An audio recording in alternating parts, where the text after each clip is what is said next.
What's up everyone and welcome back to the MMA Zone. Today, let's get started with Dana White explains why he shut down Jones vs. Aspinall. Since Tom Aspinall captured interim gold, the MMA community has been calling on the UFC to book a title unification bout between he and Jon Jones. Despite that, Dana White has continued to shut down talk of a potential bout, making it clear that a fight between Jones and Stipe Miocic is next, regardless of Aspinall's recent interim title defense. Although Miocic is coming off a loss, hasn't competed since 2021, and will have been on the sidelines for over 3.5 years, assuming the fight takes place in November as expected, White believes that he deserves to compete for the title over Aspinall. During a recent interview with Yahoo Sports, White explained the decision. Well, here's the thing. I mean, when you say Jon Jones versus Tom Aspinall, does that mean we're saying that Stipe doesn't deserve that fight? I mean, this fight was supposed to happen. John's got injured, and Stipe has paid his dues and has been here forever. And my job is to make the biggest fights that I can possibly make. And I know everybody wants to see Aspinall, but those two are going to fight, and whoever wins, hopefully Aspinall is next, and they're going to give Aspinall the opportunities that they got when they were in their young careers to get to where they are today. Once the Jones-Miocic fight takes place, the winner will either fight Tom Aspinall in a title unification bout, or both fighters will retire as fans have suspected, and Aspinall will be promoted to undisputed champion. Next up, let's take a look at Kamaru Usman goes off on Belal Muhammad again. Since Belal Muhammad defeated Leon Edwards at UFC 304, the newly minted champion and Kamaru Usman have continued to go back and forth online. This week, during an episode of he and Henry Cejudo's Pound for Pound podcast, Usman took aim at Muhammad once again. My man, you're kind of a not so good version of myself. You're kind of a not so, everything he does, I do better. He's like, oh, I did what you couldn't do. I beat Belal, I forgot his name already. He said, I did what you couldn't do. I beat Leon Edwards. I have a win over Leon Edwards. And in the second fight, I dominated Leon Edwards until lightning struck and he landed a kick. So that's what I think, becoming the new champion, that goes to your head. The champion was quick to respond, cracking a joke about Usman's knees, writing, "Better version of me? Put your money where your mouth is. Let's see who can do more jumping squats. Also, I took that head kick better than you."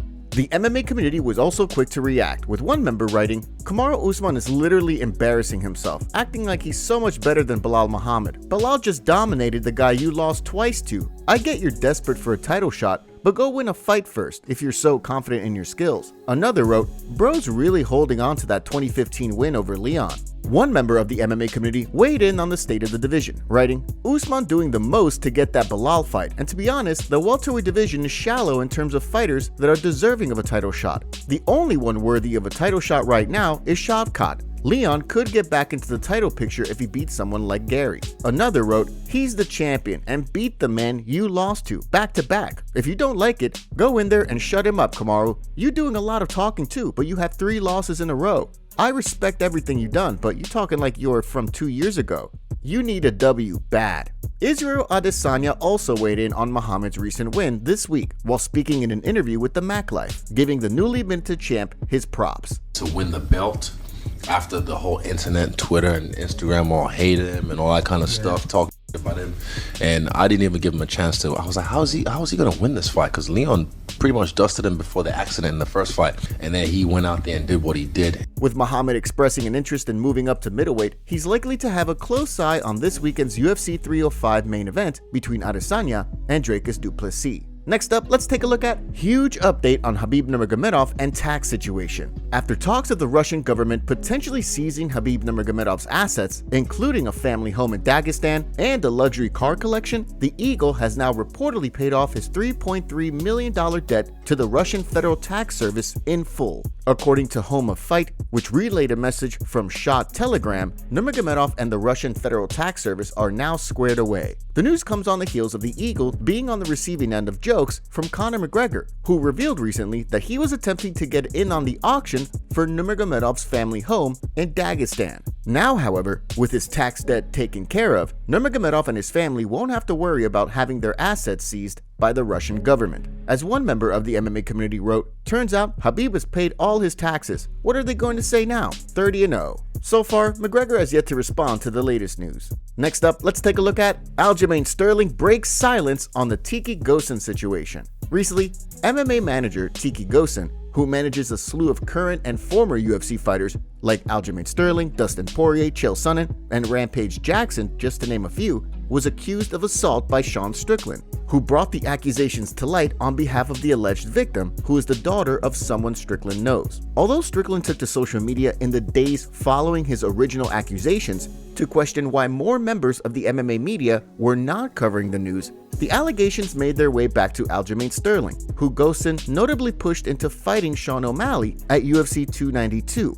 despite Sterling's apprehension about the quick turnaround as seen in the Roku docuseries Fight Inc., which gave fans a behind-the-scenes look at the promotion's negotiations for the Sterling-O'Malley fight. In a post on social media this week, Sterling weighed in on the accusations against Ghosn, writing, "I'm receiving a lot of messages on social media regarding my management. I can 100% confirm that I learned of the accusations this week. I don't have all the information, but this is not a reflection of me in any form."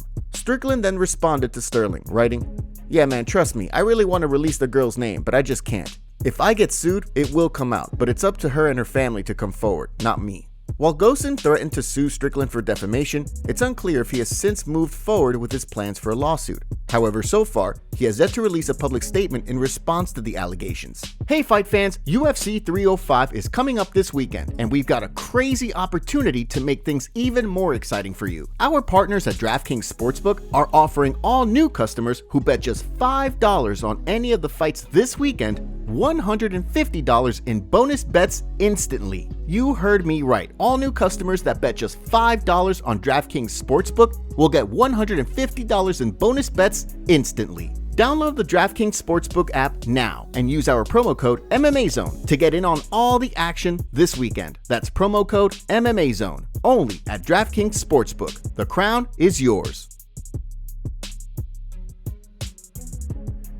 Okay, now let's take a look at UFC fight updates. Ahead of this weekend's UFC 305 card in Perth, Australia, let's take a look at today's fight updates, starting with a new addition to the UFC Vegas 96 card on August 24th. The event will reportedly play host to a middleweight bout between UFC newcomers Ryan Loder and Robert Valentine, with both fighters entering the UFC after stringing together wins on the regional scene. In addition, 4 new fights have been added to the UFC Edmonton card on November 2nd, including a main event bout between Aaron Blanchfield and Rose Namajunas. The bout will see Blanchfield look to bounce back after a March loss to Manon Fiorot, while on the flip side, Namajunas will be looking to extend a 2-fight win streak that most recently saw the former champion defeat Tracy Cortez last month in Denver. The card will also play host to a middleweight bout between Marc-Andre Barriault and Dustin Stoltzfus, which will see Barriault look to snap a 2-fight skid, while on the flip side, Stoltzfus looks to bounce back from a June loss to Bruno Ferreira. In addition, Chad Anheliger and Cody Gibson will throw down in a bantamweight bout that will see Anheliger look to build on a March victory over Charalampos Gregorio, while on the flip side, Gibson looks to build on a July victory over Brian Kelleher. The UFC Edmonton card will also play host to a bout between Ariana Da Silva and Jasmine Jasudavicius that will see Silva look to bounce back from an April loss, while on the flip side, Jasudavicius will be looking to build on a 2-fight winning streak that most recently saw her defeat Fatima Klein last month. Last but certainly not least, fan favorite Chris Barnett is set to return to the octagon for the first time in 2022 when he faces off with Waldo Cortez Acosta on October 12th. The bout will see Barnett look to build on the 2022 win over Jake Collier at UFC 279. On the flip side, Cortez Acosta will look to build on a 3-fight victory streak that most recently saw him defeat Robelis de Spain. Next up, let's take a look at Sean O'Malley reveals plans after UFC 306. Ahead of his highly anticipated UFC 306 scrap with Merab Dvalishvili at the Sphere, Sean O'Malley has big plans. During a recent episode on the Deep Cut podcast, O'Malley revealed he has his next 3 moves planned out, starting with a win over The Machine on September 14th. I beat Merab, knock him out viciously, boom, land a couple extra shots before the ref can get in, and then Ilya Max fight and fight the winner of those, whoever wins that. If Max wins, he's a 45-pound champ and BMF. If Ilya wins, he's the 45 and BMF. So, moving up would be a massive, massive fight for the company, for the UFC. I want a boxing fight. I want to get a big boxing fight. I want Gervonta Davis. I want Ryan Garcia. I want a big boxing fight. I got to earn that big boxing fight. So the way I do that is by going up a weight class and knocking one of those guys out. Despite O'Malley's plans, Umar Nurmagomedov recently cemented his place as the #1 contender at 135 pounds with his win over Corey Sandhagen. Given that, assuming O'Malley makes it through his UFC 306 fight in September, the UFC may want him to defend the title once more before entertaining a move up in weight. Dricus Du Plessis goes off on Israel Adesanya for crying at the UFC 305 press conference. After a heated argument at the press conference, Israel Adesanya bursted out in tears, explaining that he fights for his family. I touched the subject there because I do this with family. I do this with people I love. I'll fight for you forever. I swear to God. Watch this. Look, I'm going to be a man. I can cry and look at the same time. I felt the love from the crowd. First time I fought here, 2-2-1. That was February 2018. That was me making my dream come true. Sunday, I'm going to kill your dreams.